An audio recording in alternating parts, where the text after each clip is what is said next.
Hi guys, it's Ingrid here. Today I wanted to talk to you about a common condition called dyspraxia.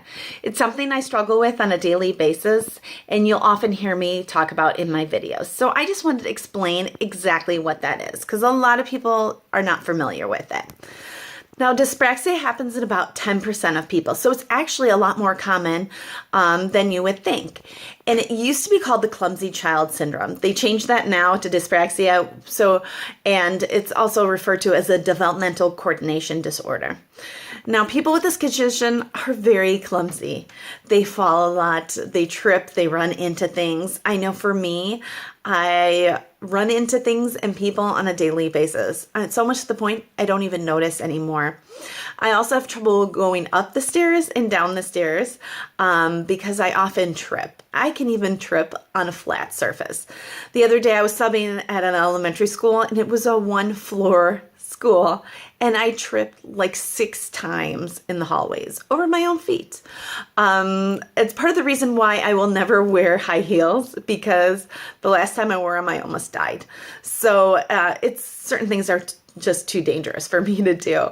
But that's one of the common things. Things like throwing balls and things like that are really difficult.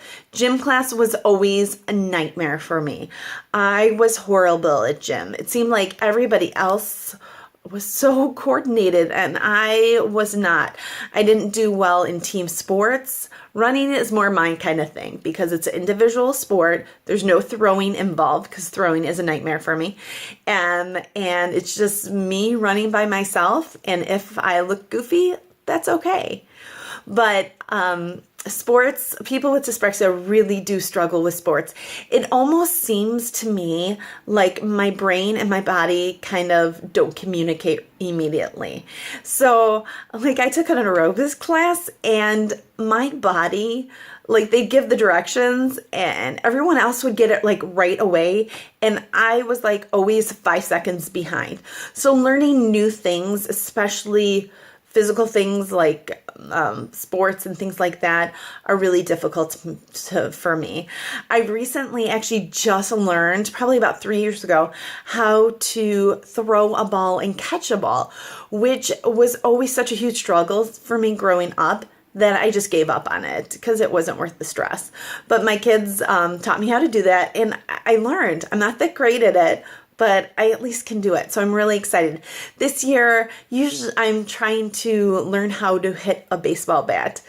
Up until now, I have not been able to do that. And so every year I pick 1 or 2 things that I really struggle with that I want to learn how to do. And so that is what I'm going to be working on this summer.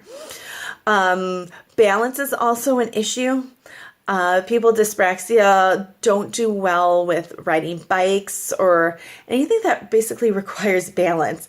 I recently did a 100-mile bike ride for charity and it was so awesome. Like I absolutely loved biking, but it is hard for me. It's hard for me to stop and it's hard for me to just stay straight. My balance is totally off. And the people behind me kept asking my husband if I was okay because I literally looked like I was a drunk person the entire time. And on mile 50, we were going up this big hill and I was almost at the top. Like I could see the top and I just totally lost my balance, hit some gravel, spun around and I crashed. I had a huge concussion, but I am determined and I finished the race. And I felt good other than the fact that my arm was really super sore and my head hurt. But a lot of people just don't do well with those type of things. I also have trouble with depth perception. Depth perception is a huge problem. I really have trouble gauging where things are at. That's partially why I do not do well in throwing and catching because it is really hard for me to gauge those things. I played competitive badminton in high school and I was so horrible, but I did it. But every single game that I played, I would get hit in the head with a birdie every single time and numerous times because I couldn't gauge where the birdie was. I either thought it was farther away or closer, and I'd hit my racket and totally miss it. So it was a little bit embarrassing. So I stayed away from sports as much as I could because of that. And a lot of people do. It's really discouraging when you can't keep up with your peers. And everyone seems to be able to do things so easily. And it's a struggle. It's a struggle every day just to do the common things that people take for granted. I also have problems with like fine motor skills. Eating is always fun because my son has the same condition. It's so funny to watch the two of us because we have trouble getting food into our mouth. We're really messy eaters. And the big joke is when you lift up our plates, you will see food all around him because we totally just... it's all over. It's just not pretty. But we also have trouble tying shoes. That's a really common problem. I know I struggle with tying shoes on a daily basis. I usually have to retie my shoes minimum of 10 times, but it can go up to about 20 times a day. I was at church the other day, and my friend was laughing at me because I had told her that I had trouble tying my shoes, and I don't think she believed me. But I was walking around for 5 minutes, and I had to tie my shoes 4 or 5 times, and she was just laughing. She's like, you really do have trouble tying your shoes. The good thing is you do not have to know how to tie your shoes to be successful in life, and that's the nice thing. People with dyspraxia also have trouble with rhythm and keeping a beat. I cannot clap. Clap and sing. I can't do more than one thing at a time. I'm always a couple seconds behind. So that can be a little bit frustrating. I also get lost a lot. My sense of direction is so bad, I can't even tell you. I live in a town of 8,000 people, and I get lost or turned around at least once a month. There is an area of this town, which I refer to as the Bermuda Triangle, because every time I'm there, I get lost. It's horrible. I can't even read a map. Following directions is extremely difficult for people with dyspraxia. We immediately forget them. And that was a problem with my son in school because he is so smart in math. He's just 2 grades ahead. And he got a B in math. And I was really frustrated. Well, come to find out what was happening was he was having trouble following directions, and the teacher would tell him, I'm only going to repeat the directions once, and if you don't listen, then I'm not going to repeat them. So she wasn't repeating the directions when he asked, and so he got in trouble for not following directions and forgetting to do things like turning over a page. People with dyspraxia are also very unorganized, very disorganized. I'm so disorganized. I think one day I'm going to get it, but I never get it. Everything's just really disheveled. We can't find anything in this house. So it can be a little bit frustrating.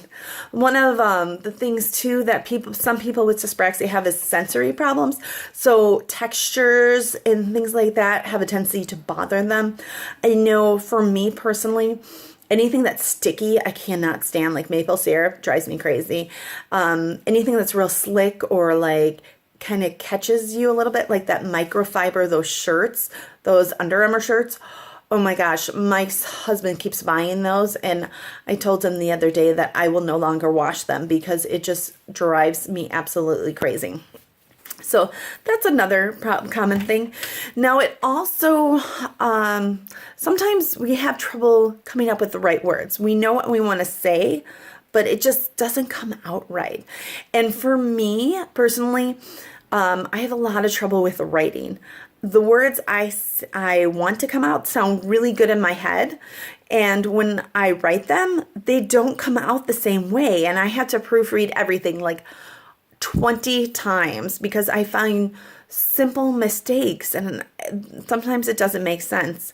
Handwriting is especially difficult for me. I've just basically given up on writing letters because it's just too difficult, and it can get you into a lot of trouble sometimes.